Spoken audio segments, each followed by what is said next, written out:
everyone, it's Sharonda from Pay Your Weights, and today I'm going to be reviewing Insecure Season 5, Episode 8, Choices, okay?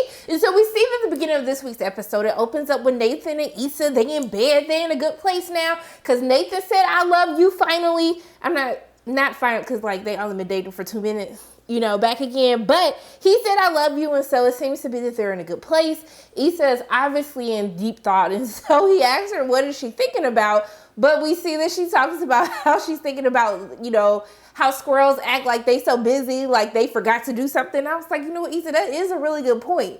That's a super good point. People also have been talking on Twitter about why we look at squirrels like they're okay, but they're actually a part of the rodent family. So maybe we should be looking at them like we do rats or mice. But that's a story for a different day. That's not really about the episode. But I'm just saying that was a choice that we made to look at squirrels in a better light. Stop the discrimination. Okay, they part of the rodent family too. But we see that really she's still a little bit upset or shook about the fact that Tiffany is going to move to Denver with Derek, from what we found out from last week's episode when they had their girls' night. And so we see that Nathan gets out of bed, which I felt like this was a missed opportunity, and that was a choice not to give us the ass shot that we deserved of Nathan, okay? All right, I know, Sharonda, you supposed to be better. It's a Lord's Day on top of that, but y'all know it should have been an ass shot. Y'all know he didn't have no business putting on no boxers yet. I'm just saying that was a choice in itself. But we see that they end up going to the bathroom and, you know, they're really like kind of in this happy couple groove. Like Issa had already stealing his clothes and, you know, he's leaving his stuff at Issa's house, which makes him have this like thought like, hey, maybe we should move in together. And then she was like, do you think we're ready for that? And he was like, I mean, I don't know, but like, I mean, it'll save us money. And I was like, red flag. I ain't got no red flag, but just imagine it's a red flag. I said flag on the play. Don't nobody need to be moving in with anybody that they're dating just to save money. I felt like all the reasons they were kind of throwing out there, like, didn't have anything to do with where they were in their relationship. Like, I do not want to, oh, we could save money. Okay, I can give me a regular roommate to save money. Like, I'm just a little confused, but okay, I just thought that was a red flag for me. Let me know in the comment section below. How did you feel about that? But we see that Issa is throwing her event and she got the collective to come. I thought it was really funny when her assistant was telling the white people that came like, oh, that's so rad that you're here. And I was just like, girl, you stay giving me a laugh every single episode. Please don't change ever. But we see that Nathan and his cousin are there. I thought that was really cool, especially the episode we had a couple of episodes ago, that they're actually working on repairing their relationship, especially after everything that happened when Nathan was kind of going through a tough time with his mental illness. It was really nice to see them together. And even on top of that, you know, seeing Issa and Nathan, like, look at my man trying to change the world. We a power couple.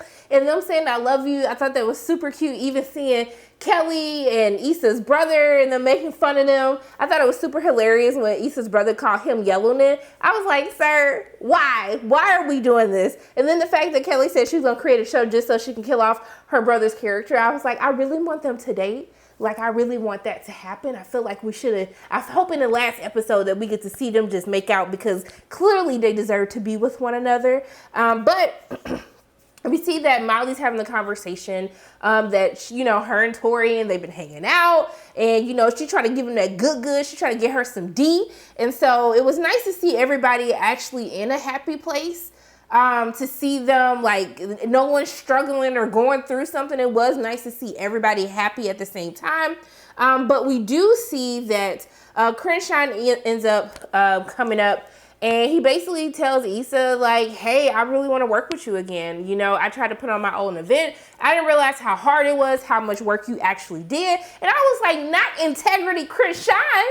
Not integrity coming back. I was like, now, even though I thought you had a point, but I still said you was being way too petty. Not you coming back trying to work with Issa. So I was just really confused about all of this. But we see that she ends up getting glowing reviews from MBW, the company that she had been partnering with through the block.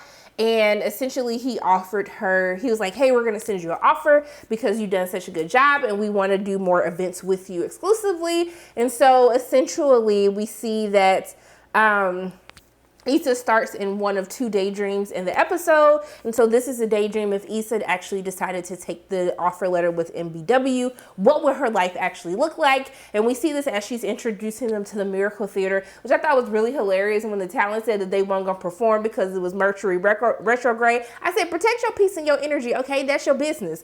But we see that, you know, she ends up turning into this business exec. She's doing panels at Michigan State, which is kind of a throwback to where we found her as she kind of failed in her panel in the first episode of the season. But also too, when she started singing, it's like, you got any final words? And they start singing, ooh, chat. I was like, look at them finally singing with you, Issa. That's how you know you didn't made it, when you start singing and then everybody sings with you. I'm still trying to get to Issa's level on that, all right?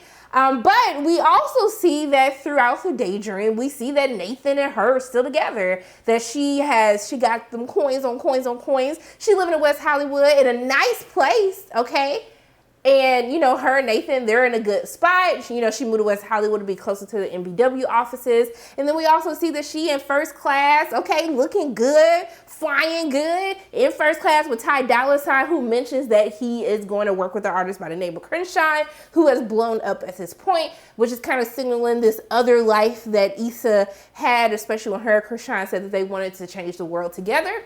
But I will have to say, I think the costume designer, I think her name is Shiona, and I'm sorry if I got that wrong, but these looks that Issa was in this episode was like, mwah, okay? Because that mustard dress that we had in the alternate Christian reality daydream, that was, I need that. I need to know where that is, okay? I need to know. But we see that when she kind of comes back, we see that Crenshaw hits her up again, and then, you know, he wants to open up a store, and he wants to do this work with her. He wants to do mentoring, like an after school program, kind of nodding off to when, you know, Issa was a part of that as well in previous seasons. But we see that she goes into this alternate reality if she decided not to take the MBW offer, and if she decided to actually work with Crenshaw on what that life would look like, this collaboration of her giving back to her community, still living within her community. We see that she gets a key to the city, which was given to her by Tyra Banks, who is also from Inglewood as well. But we see that as she's walking after they've opened up yet another store, multiple stores for Crenshaw's brand, we see that the MBW, the truck goes by, the bus goes by with the MBW logo with Ty Dolla $ign on it. Kind of her feeling like she has FOMO on, well, what if I actually would have taken the MBW offer? So she's kind of, you know, there's a lot of choices that Issa has to make in this episode. But what is interesting is after we see that once again, Nathan pops up, but this time they're still in her apartment because they're entrepreneurs. They're trying to save money so they can do more. We see that in mid daydream that Nathan turns out to be Lawrence. And then you just like, what is happening right now? And so we can tell that Issa, you know, she might not have gotten Lawrence all the way out of her system. Obviously, we knew that this whole thing between Issa and Nathan was not going to be something that was going to be forever. We knew that Lawrence had to come back into the picture some way, shape, or form. But I was dying laughing when he tried to kiss her and she like bent back like, sorry, we're not doing all of that.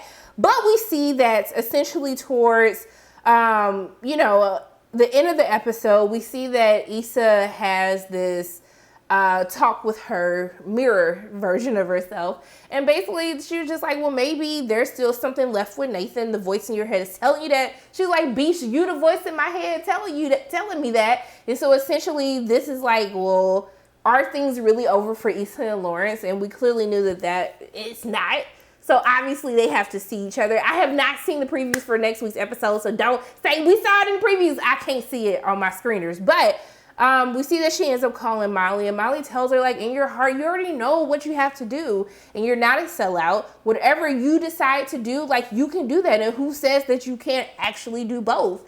But just follow your heart, and whatever choice you make, like, that's the right choice for you, which I thought was really nice. And we see at the end of the episode, Nathan brings her home some food.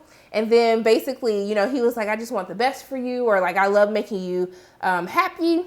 I just want you to be happy. And then we see that it switches to Lauren's voice, which spooks her. And then the episode basically goes off.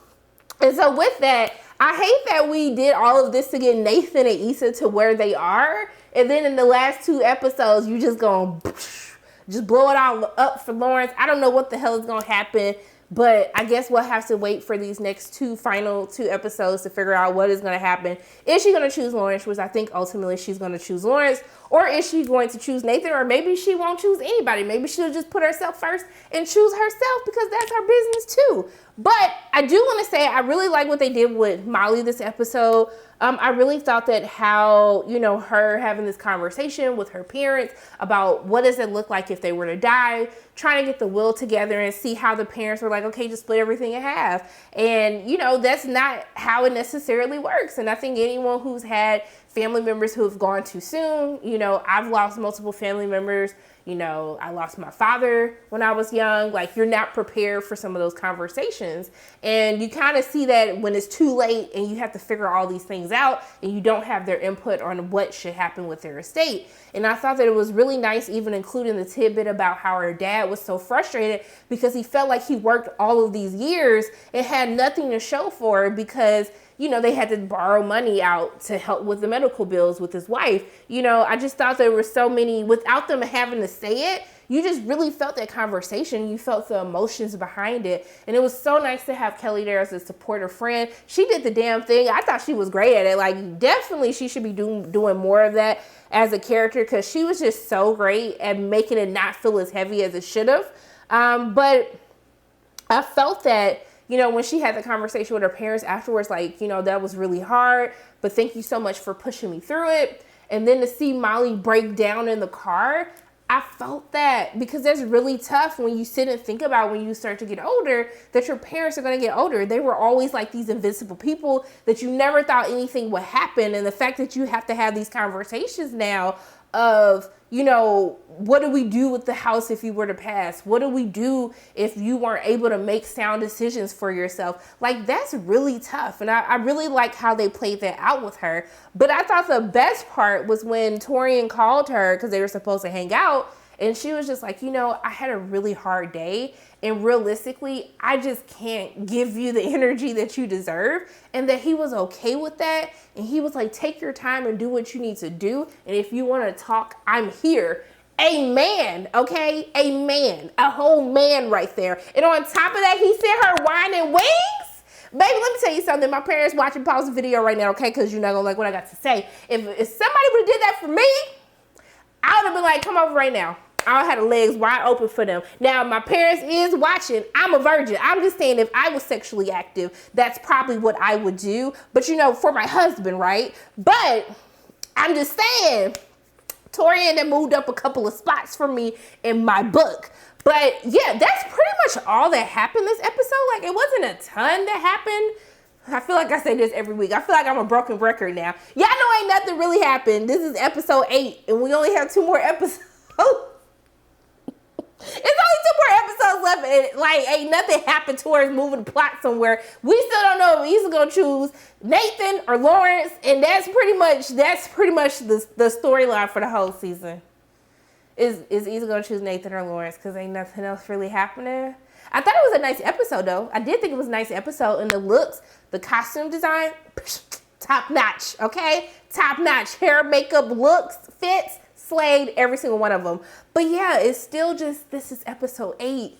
There's 2 more episodes. I don't know what's going to happen. Maybe y'all can tell me once they actually release the previews for next week's episode. But as of now, ain't nothing happening. So I'm tired of saying the same thing. So y'all let me know in the comment section below. What did you think of this week's episode? Did you love it? Did you hate it? Do you still feel as though like this is final season worthy?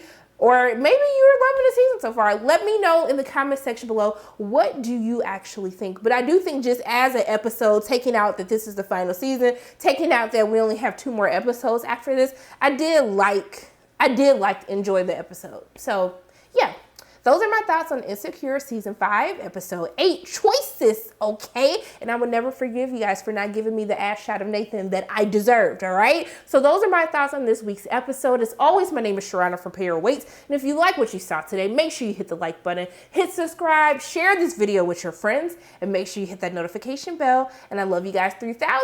And until I see you again,